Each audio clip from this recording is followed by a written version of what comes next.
నమస్కారం ఈటీవీ 360కి స్వాగతం ముందుగా ప్రధాన అంశాలు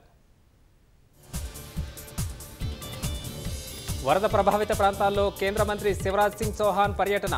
ఖమ్మం పాలేరు మదిర ప్రాంతాల్లో బాధితులకు పరామర్శ వరద ప్రభావంపై కేంద్ర మంత్రి శివరాజ్ సింగ్ తో సీఎం సమావేశం 5438 కోట్ల నష్టం జరిగినట్లు అంచనా వేశామన్న రేవంత్ రెడ్డి విజయవాడలో ఊపందుకున్న బురద తొలగింపు పనులు కృష్ణా గుంటూరు ఉమ్మడి జిల్లాల్లో చంద్రబాబు ఏరియల్ సర్వే రాష్ట్ర పీసీసీ అధ్యక్షుడిగా మహేష్ కుమార్ గౌడ్ బలహీన వర్గాల వైపే మొగ్గు చూపిన ఏఐసీసీ తెలంగాణ మలిదశ ఉద్యమకారుడు జిట్టా బాలకృష్ణారెడ్డి మృతి రాజకీయ ప్రముఖుల నివాళి భువనగిరిలో అంత్యక్రియలు జూబ్లీహిల్స్ లో విస్కీ కలిపి ఐస్ క్రీంల అమ్మకం మత్తుకు బానిసలుగా చేసే యత్నం పార్లర్ యజమానుల అరెస్ట్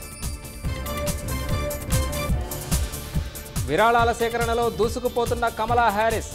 ఆగస్టులో ట్రంప్నకు వచ్చిన వాటికంటే రెట్టింపు సేకరణ స్టాక్ మార్కెట్లో ఆగని విదేశీ సంస్థాగత మదుపరుల అమ్మకాలు ఒక్కరోజే 1077 పాయింట్లు కోల్పోయిన సెన్సెక్స్